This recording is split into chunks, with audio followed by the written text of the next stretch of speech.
अब नक्सलियों का समर्थन और कांग्रेसियों का समर्थन, इससे आप अंदाज लगा सकते हैं कि मुख्यमंत्री जी नक्सलवाद समाप्त करने की बैठक में नहीं जाते हैं। जहां पर चर्चा होती है उस चर्चा से भाग रहे हैं और नक्सलियों के जिस आंदोलन को समर्थन कर रहे हैं उसको वो समर्थन कर रहे हैं। किसान आंदोलन जो है वो सिर्फ कुछ लोगों की जिद का परिणाम है। आम किसान को उससे कोई लेना देना नहीं है। जिन लोगों के स्वार्थों के ऊपर में वज्राघात हो रहा है, खाली ऐसे लोग इस आंदोलन से जुड़े हैं। इसलिए देश के बहुत सीमित हिस्से में ये आंदोलन चल रहा है, बाकी देश में इसका कोई असर नहीं है। आपको जिताया है, हमारे 7 साल के ब्यौरे की जरूरत नहीं है। कोई भी सरकार अपनी उपलब्धियों के दम पर काम करती है। अगर आप में ताकत है तो आप अपने 2.5-3 साल का जो कानून व्यवस्था की स्थिति है उसका आप परीक्षण करें, उसका निरीक्षण करें, उसकी समीक्षा करें और उसके आधार पर, क्योंकि जब एसपी और आईजी लेवल के अधिकारियों की नियुक्ति ठेके के आधार पर होगी तो फिर कानून व्यवस्था भी ऐसी ही होगी। ये सरकार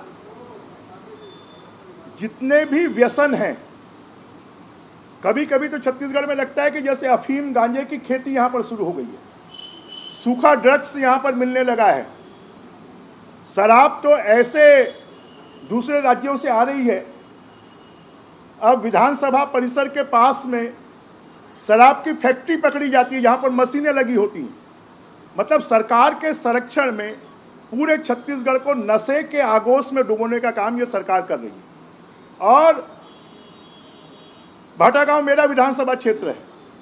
अब वहाँ के अंदर की दुकान को बिना कोई, इसके लिए समिति बनी हुई है और वो समिति के रिकमेंडेशन पर पहले स्कूल के बाजू में थी, अब उसको मुख्य सड़क पर ले आया गया। उससे कितने एक्सीडेंट बढ़ेंगे। ये सरकार में किसी भी मामले को लेकर कोई गंभीरता नहीं है। अवैध कमाई के लिए जो भी गलत काम है उनको कैसे सही अमली जामा पहनाया जा सकता है, ये काम ये सरकार कर रही है। मैं उस कार्यक्रम में लगभग 1-1.25 घंटा बैठा रहा।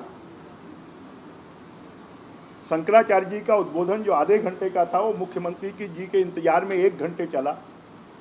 परंतु मुख्यमंत्री जी अब जनता को फेस नहीं करना चाहते।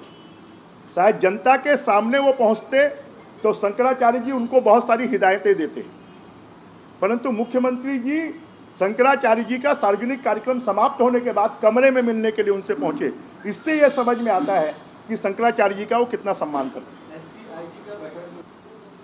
भारतीय जनता पार्टी के कार्यकर्ता रायपुर शहर में कल मुख्यमंत्री कार्यालय का घेराव करने के लिए 16 मंडलों से निकलेंगे और इस सरकार को यह चेतावनी है कि वो धर्मांतरण करवाने वाले लोगों के खिलाफ में, संविधान जलाने की बात करने वाले लोगों के खिलाफ में अगर कार्रवाई नहीं करती है, धर्मांतरण को रोकने का काम नहीं करती है, तो पूरे प्रदेश की जनता इस मामले को लेकर उद्वेलित है और यह सरकार के लिए गंभीर परिणाम होगा।